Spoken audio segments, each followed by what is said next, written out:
It might go without saying, but a really important factor when it comes to salads are dressing, right? You don't need a dressing. You can absolutely have a salad without dressing, and that's great. It's healthier, right? But I like adding dressing because it adds so much to a salad. It makes it more interesting. It adds visual interest because it makes it kind of shiny and glossy and interesting. It also makes it taste better, right? Because there's so many things that you can add to a salad dressing that then come in contact with every single thing in your salad, right?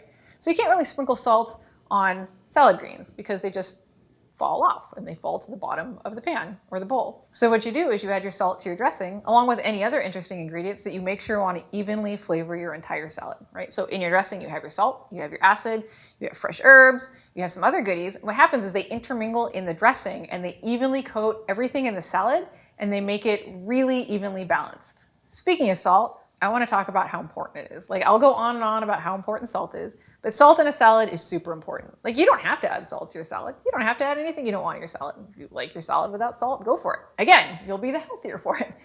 But a lot of us really kind of want like a little bit more flavor, and that starts with salt, right? And like I mentioned, you can't really sprinkle salt on greens or a lot of like raw vegetables because it just doesn't stick. It's just like if you sprinkle salt on this green bean, it's gonna fall off and hit the counter, right? And then you have, again, an unsalted raw green bean.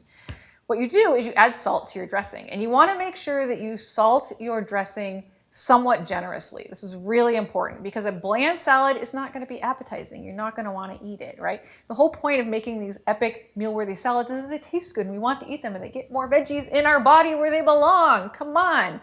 So a little bit of salt is like your trade-off for adding a lot of veggies to your diet. I think it's a fair trade.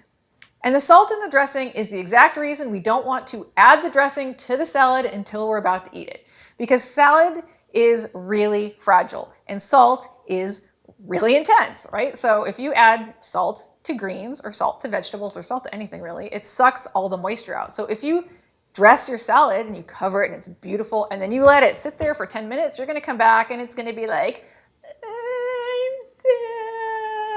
and that's not what we want. So you do not want to dress your salad until right before you serve it.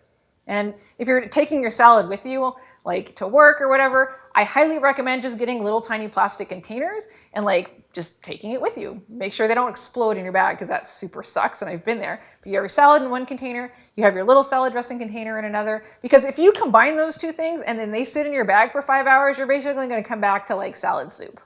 And when it comes to salt, like it's not just salt, like granulated salt. Like you can add salty items to your salad. Like I said earlier, you can add bacon, which is delicious. You can add like salted roasted peanuts to your salad. Those all add to the salt. And it's important to know that if you know you're going to be adding salty things to your salad, do not salt your dressing as much, because if you have a really salty vinaigrette and then you have, a salad that's got like bacon and peanuts and other salty things in it, like you run the risk of making your salad too salty. So build your salad first and then decide how much salt you want to put in your dressing. And finally, another super important component in your salad is acid. And I'm talking about acid like, not that kind of acid, but I'm talking about acid like lemon juice or vinegar or acidic items, right? So like a slice of grapefruit is highly acidic and really bracing. Granny Smith apple is great. Rhubarb is great.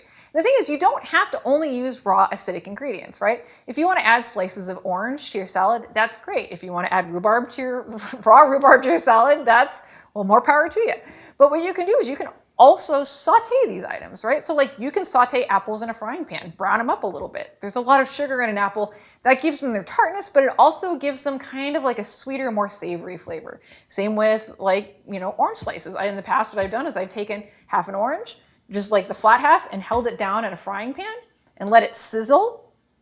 And then when it's done, I slice it off and I, just chop up that little bit of orange and toss it in. It not only adds like a really beautiful visual component, but it also adds like a slight smokiness that you can't get anywhere else. I mean, when it comes to acid, sky's the limit. You've got fruit juices, you've got tart fruits, you've got vinegars, you've got, hell, even ketchup if you want. You can add anything you want to the salad. A salad without acid, I find, is boring as hell. And especially if you're trying to cut back on your salt, I highly recommend adding more acid. But here's the thing, acid is also kind of tough on greens. So this is why we generally add acid in the vinaigrette. And just like with the salt, the entire dressing is like what's going to take your salad down if it has to sit there. So because most of the salt and most of the acid is in that vinaigrette, this is why we want to keep it separate until just before we serve the salad.